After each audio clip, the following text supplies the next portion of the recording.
I said, get out, you filthy vagrant! Rachel Morrison's voice exploded through the pristine restaurant. You think you can just waltz into my establishment?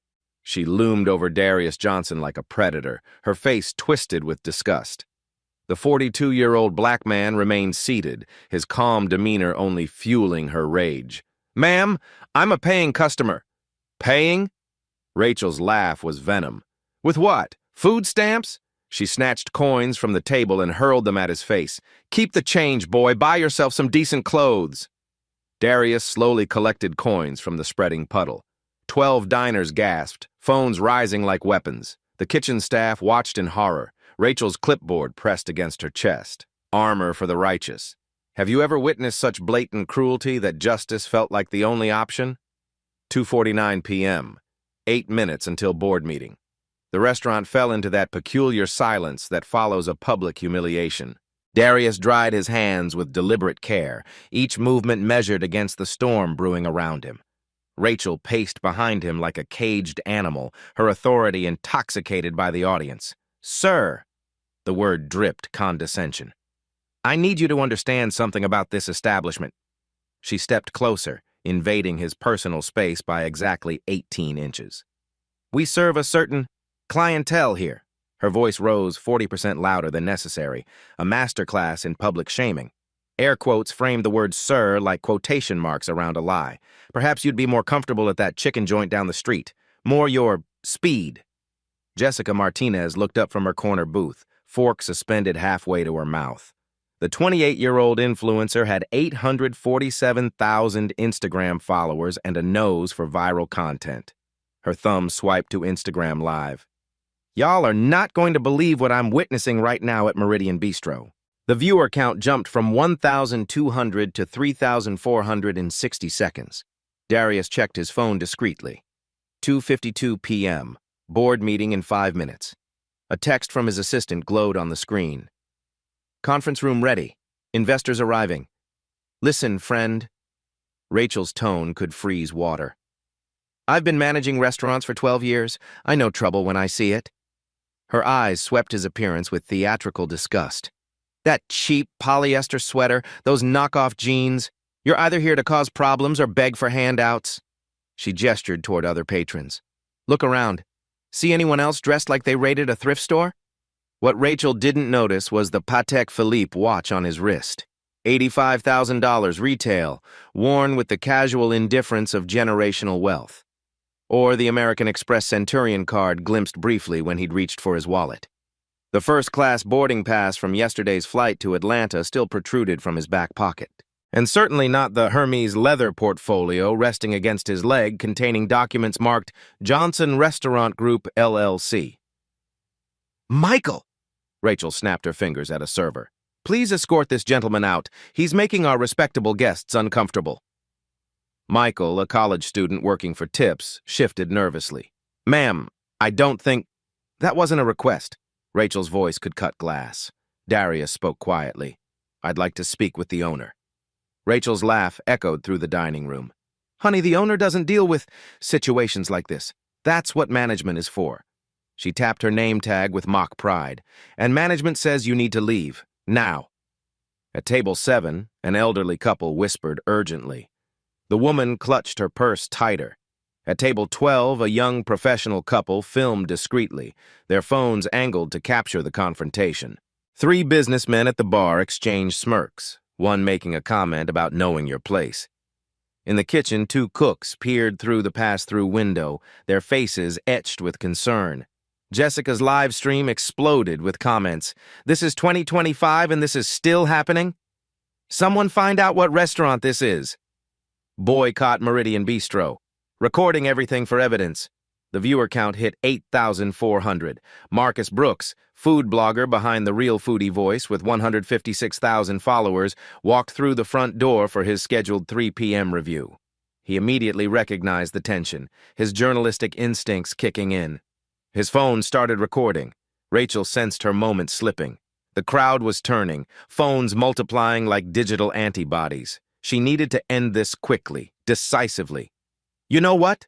Her voice rose another octave. I'm calling security. She pulled out her phone with theatrical flourish. We don't tolerate vagrants harassing our customers. 2:54 p.m., 3 minutes until meeting Darius received another text. Mr. Johnson, should we delay the board meeting? Legal team is standing by. The message notification seemed to embolden Rachel. She glimpsed the screen, likely assuming it was some legal aid service or social worker. Oh, calling your lawyer? She practically cackled. What's he going to do, sue us for discriminating against the dress code? She pointed at the exit with a dismissive hand gesture that could have been choreographed for maximum insult. There's the door, sir. Use it before this gets ugly. The elderly woman at table 7 finally found her voice. This is disgraceful. Rachel beamed, misreading the comment's target. Thank you, Mrs. Whitmore. At least someone appreciates maintaining standards. But Mrs. Whitmore was staring at Rachel with undisguised horror. The restaurant phone rang. Melissa Parker, the 22-year-old hostess, answered with trembling hands. Meridian Bistro, how may I? Her face went pale. Hold on, please. Jessica's live stream reached 12,000 viewers. Comments flooded faster than she could read. Get her name. Expose this racist. Where is this restaurant? Marcus Brooks uploaded his first video clip to TikTok. Racist restaurant manager exposed. This is happening right now. Views, 1,200 and climbing. Darius stood slowly, water still dripping from his clothes. The movement was fluid, controlled, like a panther preparing to strike, but his voice remained steady, almost conversational. Ma'am, are you absolutely certain you want to call security? Rachel's confidence faltered for exactly half a second. Something in his tone, his posture, the way he held himself despite her assault.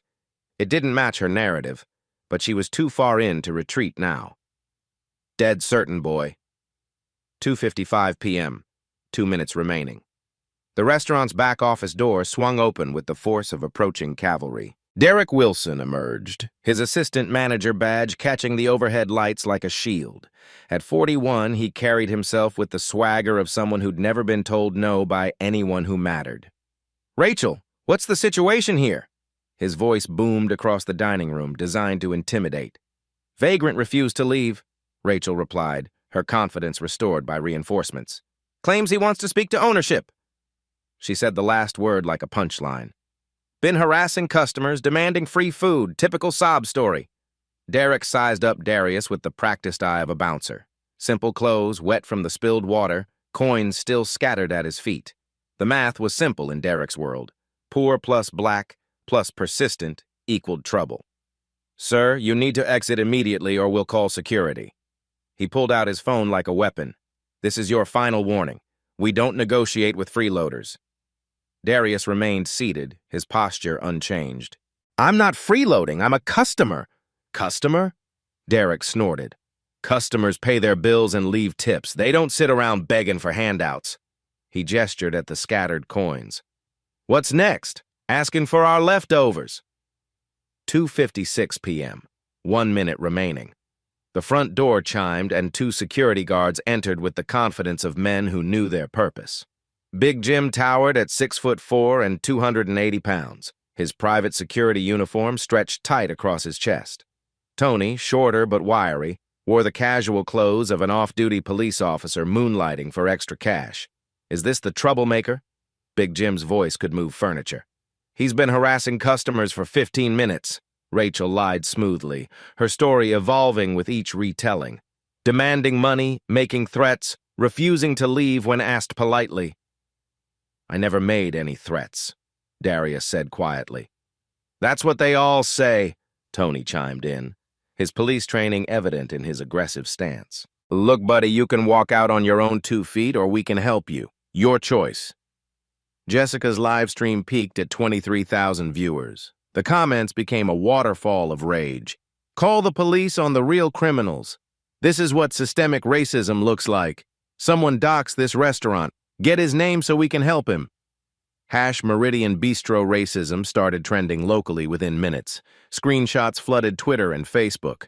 A news intern at Channel 7 monitoring social media feeds sent an urgent message to the newsroom. Potential story developing at downtown restaurant. Discrimination incident going viral. 25K plus watching live. Marcus Brooks uploaded his 45-second TikTok clip with the caption, Racist restaurant manager exposed. This is happening right now. The video hit 50,000 views in 3 minutes, with comments pouring in from across the country. Additional food bloggers and local influencers alerted by social media began arriving outside the restaurant. Word was spreading through the city's social justice networks like wildfire. 2:57 p.m. meeting should have started. Darius found himself in the eye of a hurricane. Rachel stood directly in front of him, arms crossed like a fortress, her face flushed with righteous anger. Derek flanked his right side, phone ready to dial 911, recording everything for evidence. Big Jim blocked the exit with the casual efficiency of a human wall. Tony's hand rested on his radio, ready to call in backup from his police contacts. 12 restaurant patrons had abandoned any pretense of eating. Half held phones like digital weapons, recording every word, every gesture. The other half huddled in whispered conversations, some looking ashamed, others nodding approval at the management's tough stance. "You have 30 seconds to leave voluntarily," Derek announced, checking his watch with theatrical precision. "Or we're calling this in as trespassing, disturbing the peace, and possibly theft." "Theft?" Darius raised an eyebrow. "Those coins didn't pay for a full meal," Rachel said with vicious satisfaction. "Dine and dash is a crime in this city." "This is a respectable establishment," Derek added, his voice rising for the phones.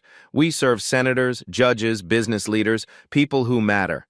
We can't have just anyone wandering in off the street." The elderly woman at table 7, Mrs. Whitmore, stood abruptly. "This is absolutely disgusting." She threw her napkin on the table and walked toward Darius with the determination of someone who'd lived through actual history.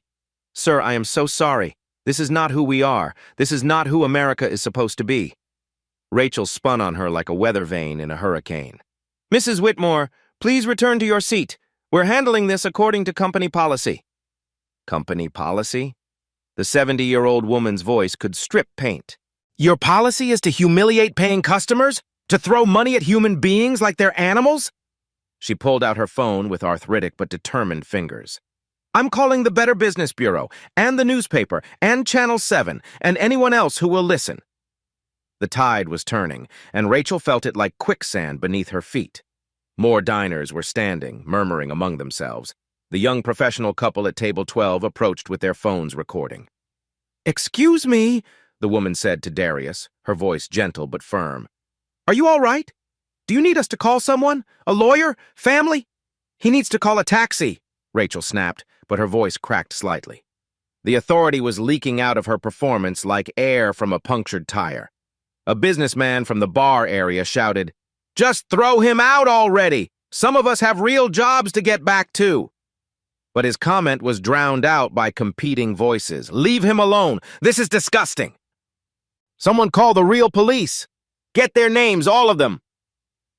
The restaurant had become a battleground, with Darius at the center, calm, unmoved, almost serene amid the chaos swirling around him. Darius pulled out his phone with deliberate calm. "I understand your concern about maintaining standards." His voice cut through the chaos like a conductor quieting an orchestra. "Before you make any calls, I'd like you to call this number." He turned the screen toward Rachel and Derek. Number displayed. Johnson Restaurant Group, LLC, Executive Assistant. Rachel scoffed, but sweat beaded on her forehead despite the air conditioning. "We're not calling your lawyer, friend. Nice try with the fake company name." "Not my lawyer," Darius said quietly. "My employee." The words hung in the air like smoke from a gunshot. Derek laughed, too loudly, too forced. "Right. And I'm the governor of California." "Johnson Restaurant Group? What's next? You own McDonald's, too." But something in Darius's tone made Big Jim step back slightly. Tony's hand moved away from his radio.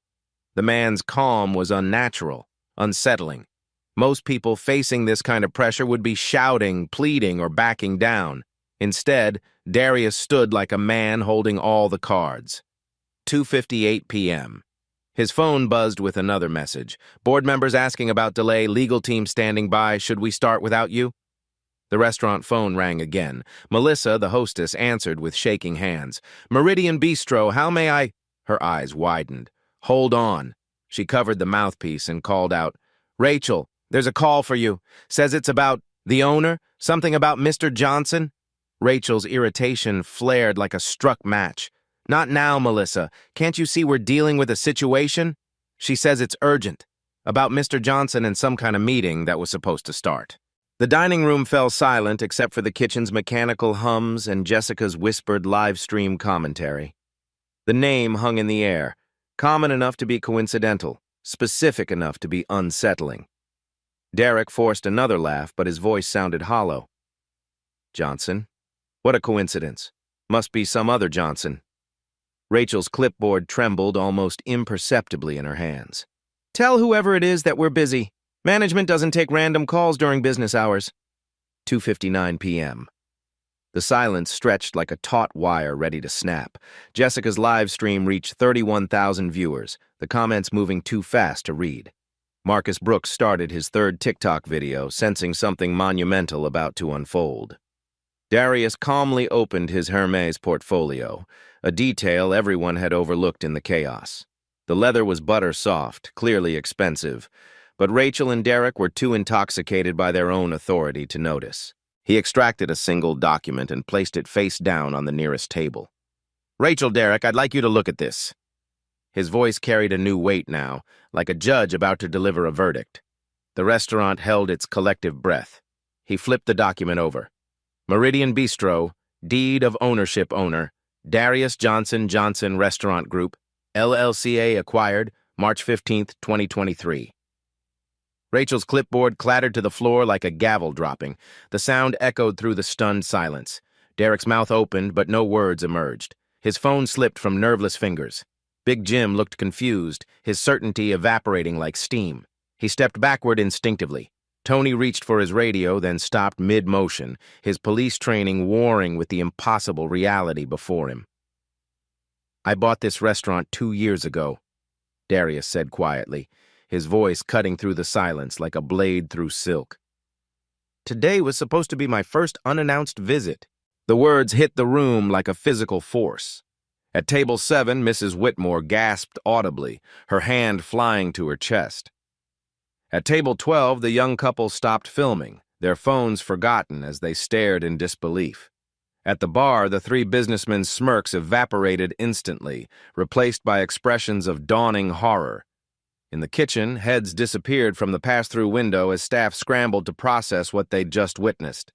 Jessica's live stream exploded. Oh my God, y'all, he owns the restaurant! The black man owns the whole restaurant! The comment section became a digital stampede. Plot twist of the century. Rachel about to be unemployed. This is better than Netflix. Karma is real. I am screaming. Rachel's face cycled through emotions like a broken traffic light. Confusion, denial, recognition, terror. Her voice emerged as a whisper. Mr. Johnson, you weren't on the schedule. No, Darius replied, his tone conversational. I wasn't. Derek found his voice, panic bleeding through every syllable. Sir, there's been a terrible misunderstanding, a communication breakdown. If you had known what? Darius interrupted gently. That I own the building? That I sign your paychecks? Derek stammered. We would have. The protocols are different for what, Derek? For people who look like me? The question hung in the air like an accusation. Rachel tried to salvage the unsalvageable.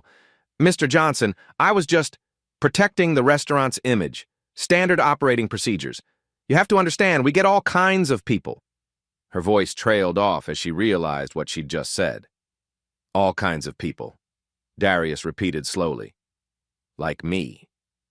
The ice in his voice could have frozen the Mediterranean. Marcus Brooks's newest TikTok video went live. Restaurant owner reveals identity after racist treatment, Part 3. Views climbed exponentially, 10K, 25K, 50K in minutes. But Darius wasn't finished. He checked his phone. 3:01 p.m.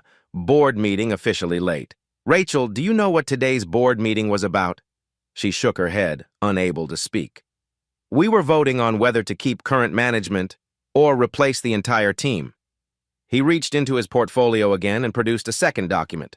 Meridian Bistro, Management Review, Recommendation, Complete Staff Overhaul, Effective Date, Today's Date, Status, Pending Board Approval. Derek's knees nearly buckled. Mr. Johnson, please, we can explain. Explain what? That you threw coins at your employer? That you called security to remove the man who pays your salary? That you lied to these officers about my behavior? Big Jim and Tony exchanged glances, both realizing simultaneously that they'd just threatened to forcibly remove a restaurant owner from his own establishment. Tony's police instincts kicked in. This was about to become a lawsuit with their names on it. Both security guards quietly began moving toward the exit. The restaurant phone rang again. Melissa approached with trembling steps. Mr. Johnson, your assistant is on line 1. She says the investors are asking about the delay and the lawyers want to know if they should prepare the termination paperwork. The words termination paperwork hit Rachel and Derek like physical blows. Tell her I'll be right there, Darius said calmly. Then, turning to Rachel, unless there's anything else you'd like to say to me? Every customer in the restaurant now realized they'd witnessed a complete power reversal. The man they'd watched being humiliated, degraded, and threatened was actually the person with ultimate authority over everything they'd just witnessed. Kitchen staff slowly emerged from hiding to peer through the doorway, their faces mixing relief with anticipation. Jessica's live stream reached 38,000 viewers as word spread through social media like wildfire. Screenshots were being shared across every platform. Local news vans were already en route. Food bloggers throughout the city were republishing the videos, adding their own commentary about justice served and assumptions destroyed. Rachel made one last desperate attempt. Mr. Johnson, we have policies about, you have to understand, we see all kinds of... There's that phrase again, Darius said, his voice carrying the quiet authority of absolute power. All kinds of people, like me. The silence that followed was deafening. At that moment, everyone in Meridian Bistro understood that they'd just witnessed something extraordinary, a complete reversal of assumed power, captured live and broadcast to tens of thousands of viewers. The coins Rachel had thrown at Darius still lay scattered on the floor around his feet, a perfect metaphor for the shattered assumptions littering the restaurant. 3:03 p.m. Darius opened his portfolio with the methodical precision of a surgeon preparing for operation. He extracted financial reports, legal documents, and performance metrics, weapons forged from data and sharpened by corporate law. Rachel, since you're so concerned about our clientele, let's review some numbers. The word "our" landed like a physical blow. Rachel flinched visibly. He spread the first document across the table.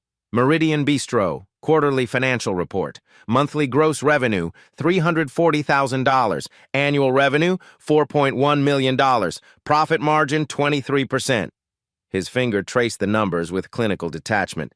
Industry average is 15%. We outperform 90% of comparable establishments.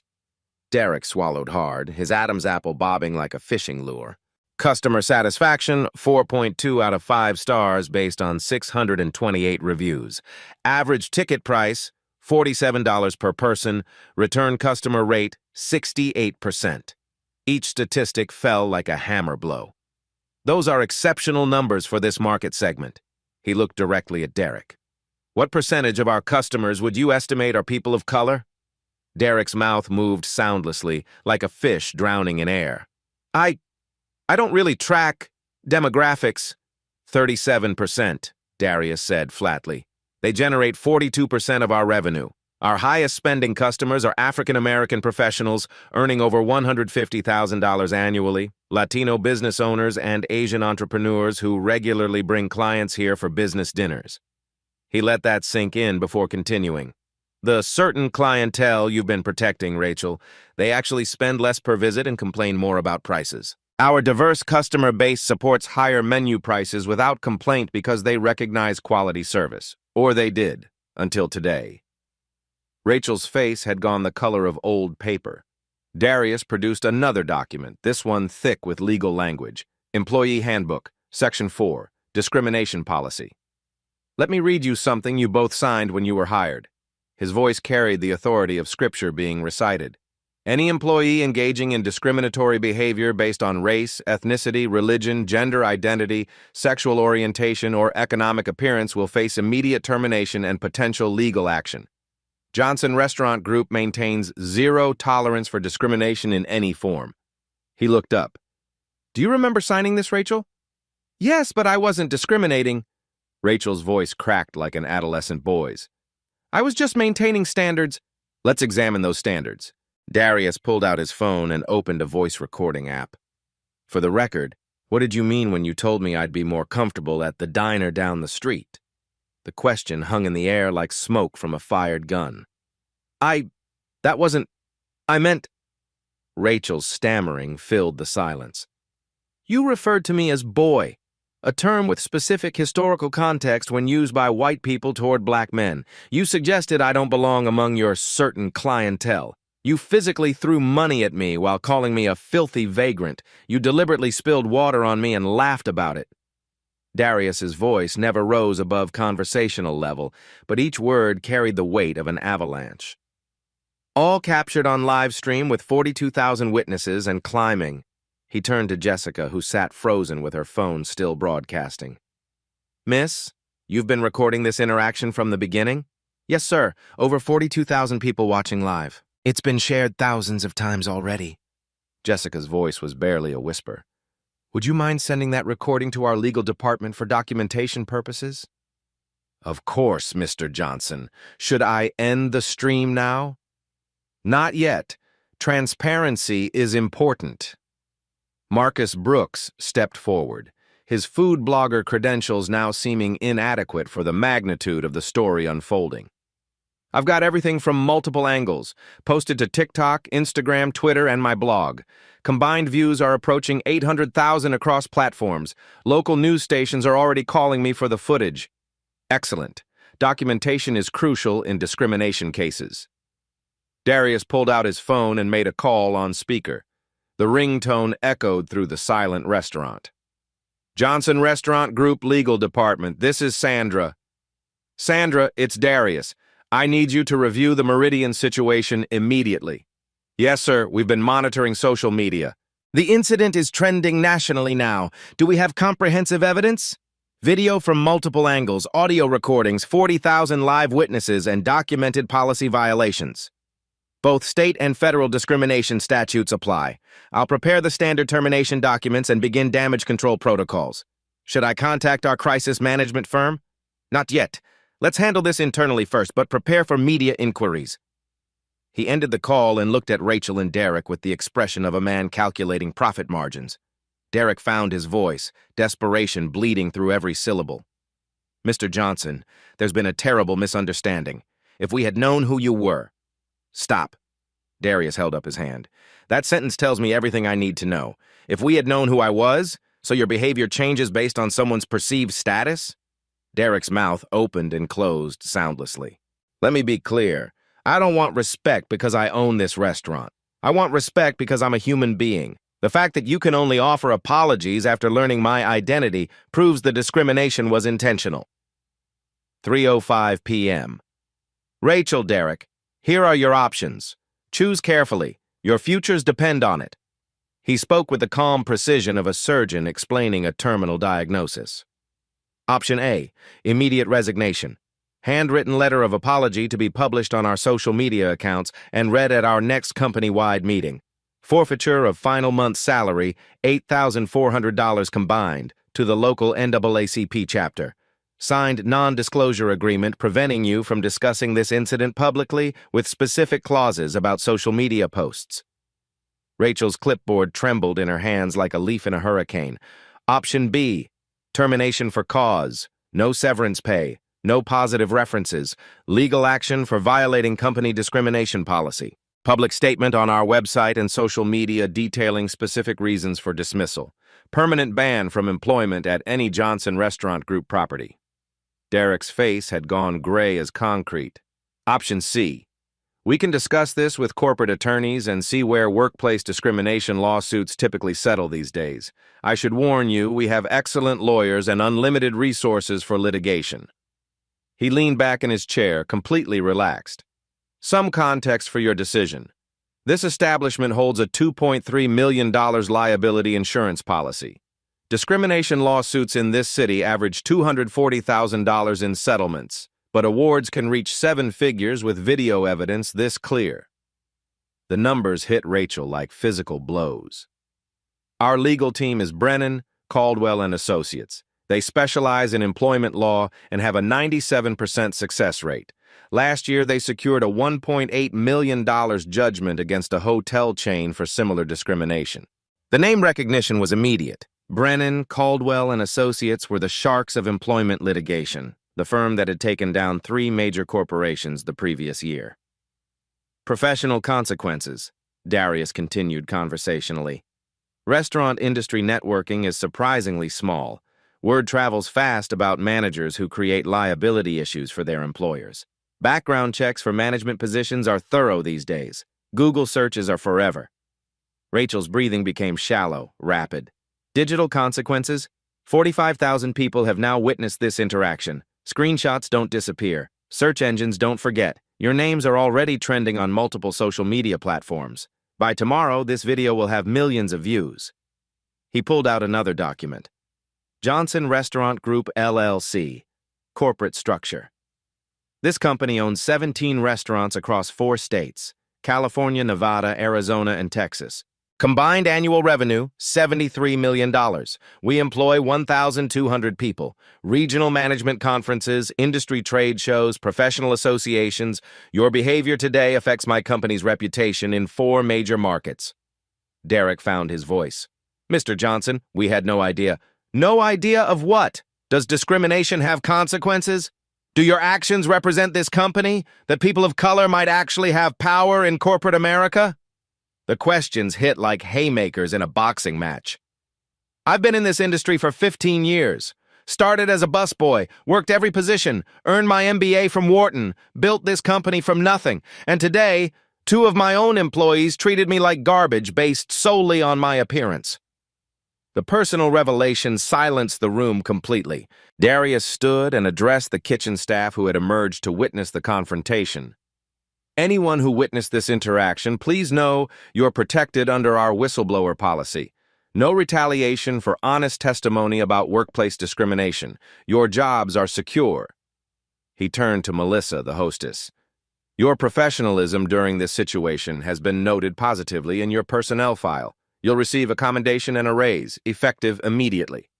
The young woman nearly collapsed with relief. 3:07 p.m.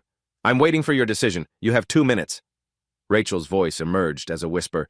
Mr. Johnson, I choose option A. Same, Derek croaked. Option A, please. Wise choice. Resignation letters handwritten now. Include specific acknowledgement of discriminatory behavior and unconditional apology. Security badges and keys on the counter. You have 10 minutes to clean out personal items from your lockers. He pulled out his phone again. HR department? We need interim management at Meridian immediately. Yes, the discrimination incident. Both managers have resigned. Send Maria from corporate and the diversity training coordinator as well. To Melissa. Contact facilities management. New locks were installed within 2 hours. Full security system review by end of business today. The restaurant had transformed into a corporate war room, with Darius as the commanding general executing a flawless victory.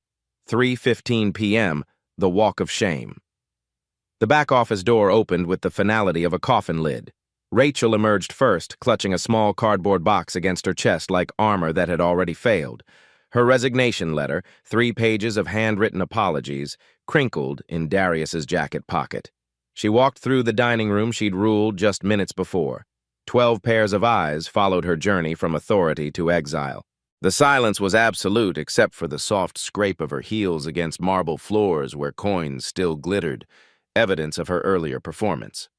Derek followed, his own box even smaller, his shame deeper.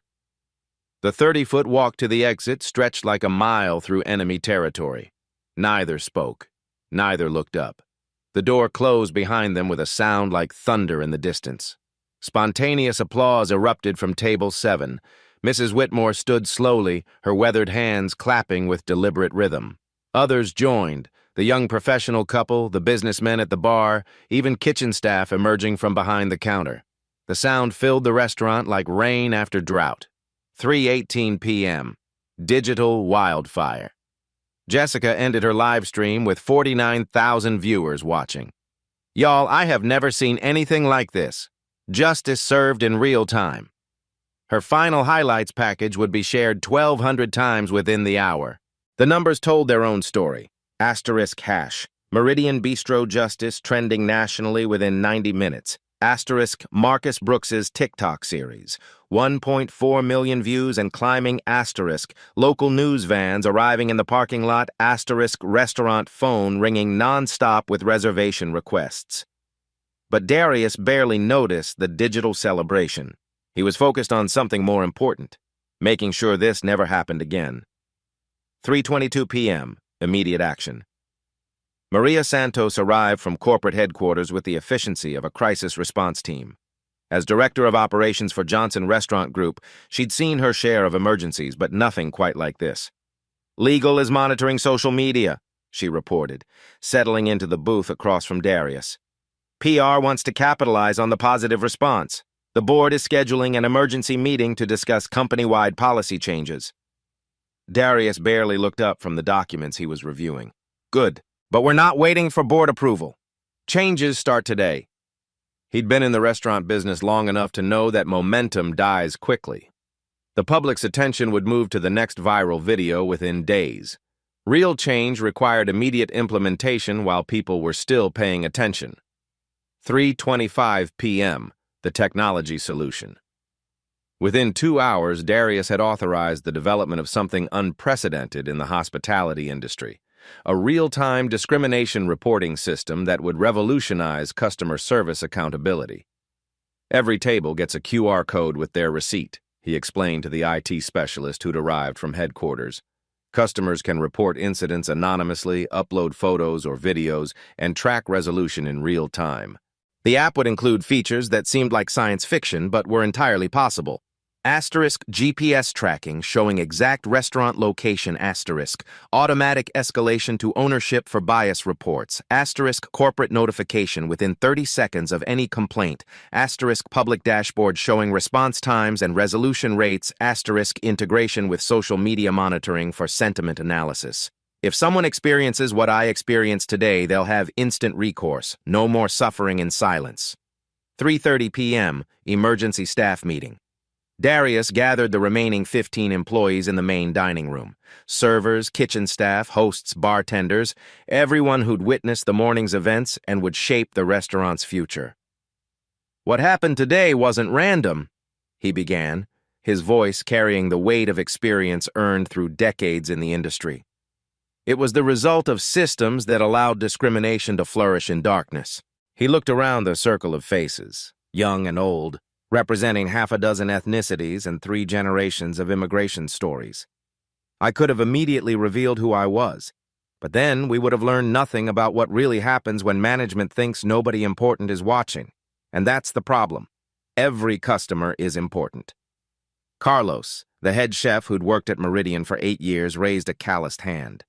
"Mr. Johnson, some of us were uncomfortable with what Rachel was doing, but we were afraid to speak up, afraid of losing our jobs. That fear dies today." Darius pulled out a document he'd been drafting.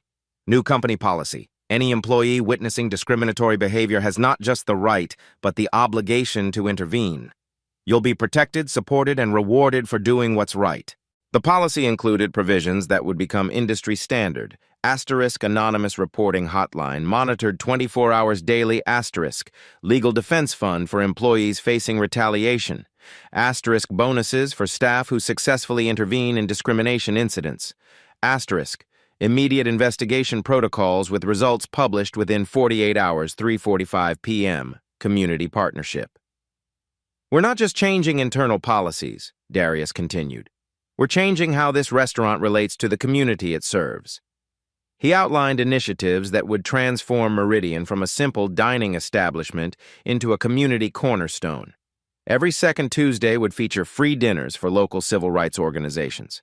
The NAACP, Urban League, Latino Coalition, and Asian Pacific Fund would have standing reservations for their monthly meetings. "But we're going beyond symbolic gestures," Darius explained. "Within 6 months, 60% of our suppliers will be minority-owned businesses. We're not just talking about diversity, we're funding it. The partnerships would include produce from Latino-owned farms, bread from a Black-owned bakery, wine from women-owned vineyards, and flowers from an immigrant-owned greenhouse. Every purchase would support the community that supported the restaurant." 4 p.m. Educational transformation.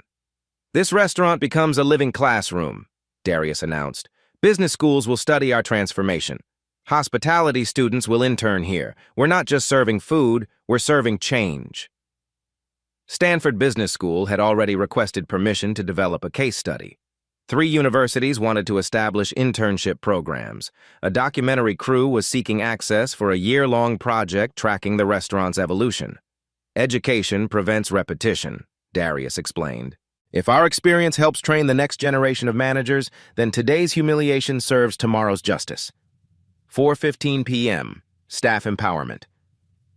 The most revolutionary change involved redistributing power within the restaurant hierarchy. Traditional management structures concentrated authority at the top, leaving frontline employees vulnerable to abuse from both customers and supervisors.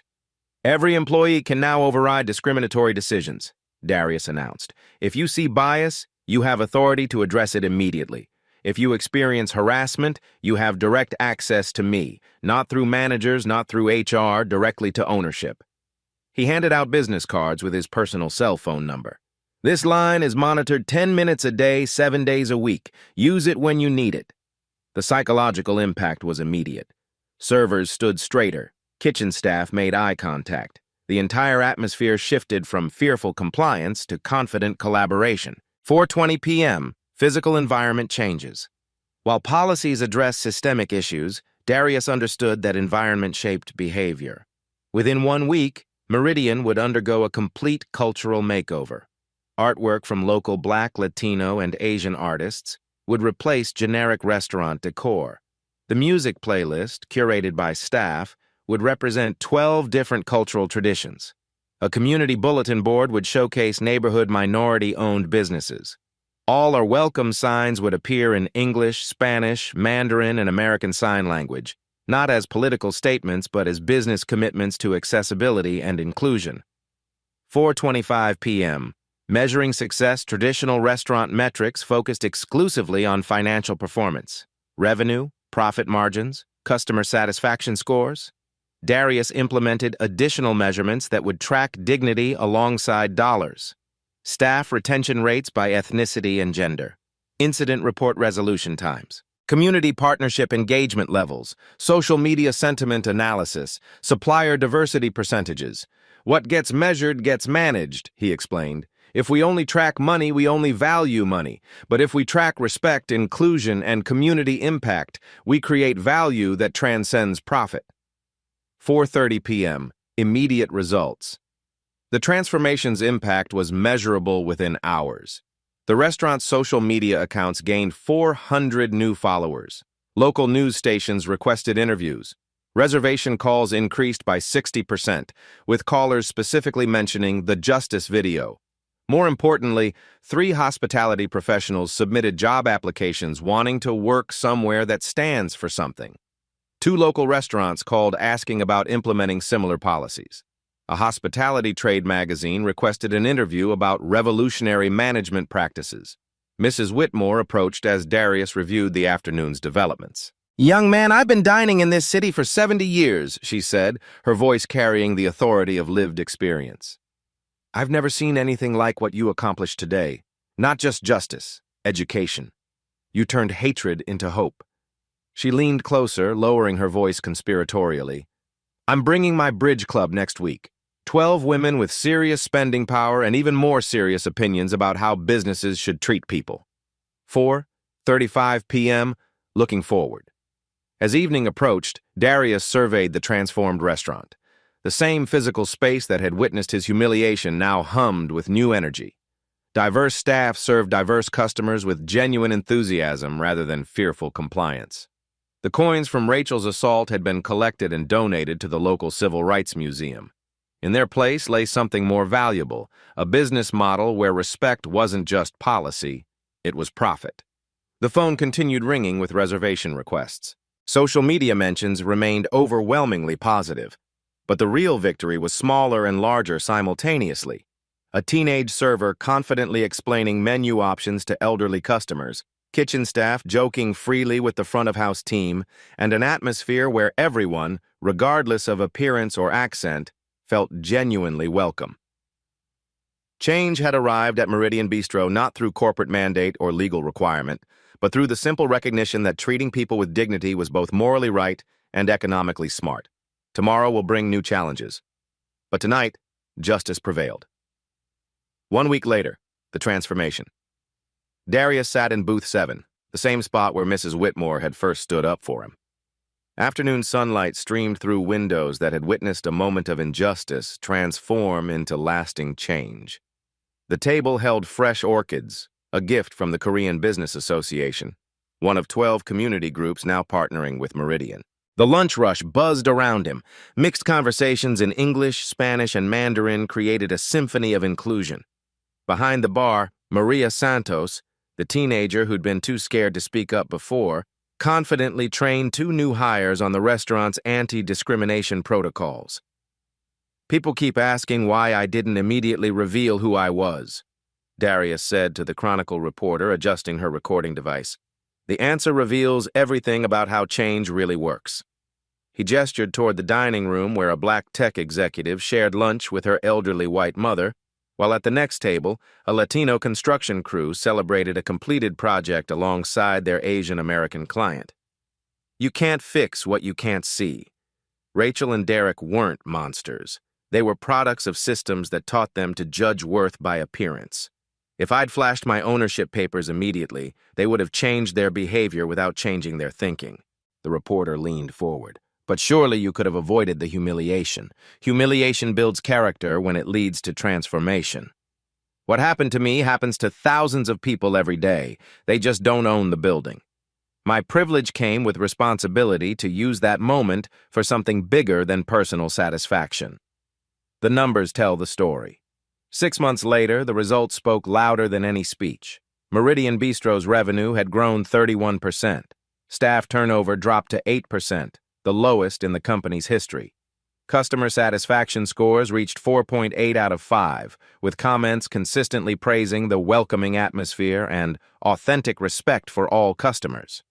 But Darius cared more about different metrics. "We track dignity now, not just dollars," he explained, pulling out his tablet. Anonymous monthly surveys ask staff whether they feel empowered to address bias. Results hover at 94% positive. Customer diversity has increased 40%, not because we marketed to different communities, but because word spreads when people feel genuinely welcomed. The ripple effects had exceeded every projection.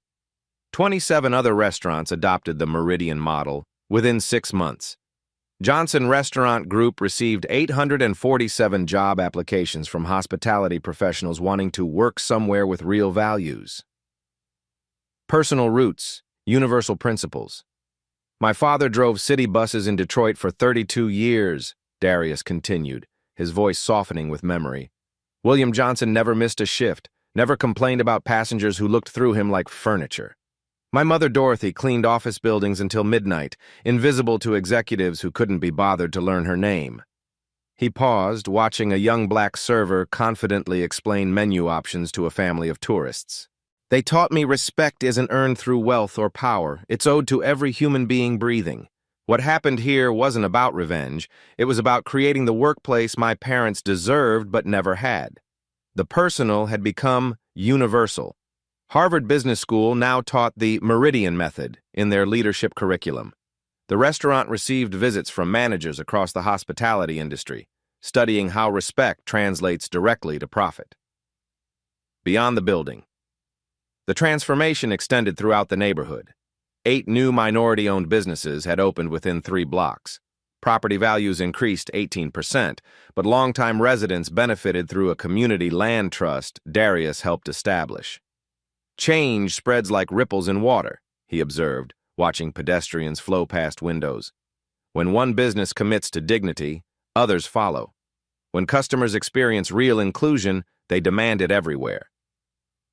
Mrs. Whitmore had become an unofficial spokesperson, bringing friends from across the city to experience the restaurant that got it right. Her 73rd birthday party filled Meridian's private dining room with 3 generations celebrating together. The broader impact continued expanding. Netflix had greenlit a documentary following 12 restaurant transformations inspired by the Meridian model. University researchers were analyzing how viral justice moments create sustainable institutional change. Your role in the story. Darius turned directly toward the camera, speaking with the intimacy of a friend sharing crucial advice. Every viewer has power they haven't fully recognized. When you witness discrimination, and you will, your response matters more than you think. He outlined 3 principles anyone could follow. Document when safe. Your phone becomes a shield protecting victims and creating accountability. Share responsibly using hashtags that build movements, not just outrage. #JusticeMatters carries more weight than #angry. Vote economically. Research businesses before spending money. Support establishments with diverse leadership and inclusive policies. Leave reviews celebrating positive experiences. They influence more decisions than complaints. Challenge personally. Examine your own assumptions. Interrupt bias when you see it, even in casual conversations. Support colleagues facing discrimination. These small acts accumulate into cultural transformation. The bigger movement. This story represents thousands happening daily across America, Darius explained. Black voices, uncut documents, real people creating real change in their communities. The channel had grown to 2.3 million subscribers, featuring weekly stories of triumph, justice, and systematic progress. Episodes highlighted Black entrepreneurs, workplace victories, community organizing, and legal resources for discrimination victims. Subscribe because these voices deserve amplification. Share because your network includes people who need to hear these messages. Comment because your experiences add to our collective wisdom. Community conversation. Tell us your story, Darius invited. Share experiences with workplace discrimination. Describe how you handled bias situations. Recommend businesses doing inclusion right. Every comment creates dialogue that educates and empowers others. The comment sections had become support networks. Viewers shared job leads, legal resources, and moral encouragement. Business owners asked for guidance implementing inclusive policies. Students requested internship opportunities at values-driven companies. Your engagement transforms individual stories into community movements. Tomorrow starts today. Darius stood, walking to the window overlooking the bustling street. His reflection merged with the scene outside, a neighborhood where diversity had become prosperity, where inclusion had generated innovation. I bought this restaurant because I love hospitality, the ancient art of making strangers feel welcomed and valued. What happened here taught me something profound. The most powerful force against discrimination is expectation. He faced the camera directly. When we consistently expect better, demand better, and support better, we make discrimination impossible, not because we eliminate prejudiced people, but because we create systems where bias has consequences and inclusion has rewards. The camera pulled back, showing the full restaurant, diverse staff serving diverse customers in harmony that felt both natural and revolutionary. You just watched change happen in real time. Now you can create it in your world. Subscribe to join this movement. Share to expand our reach. Comment to add your voice to the conversation. His final words carried the weight of possibility. Justice isn't just about punishment, it's about transformation.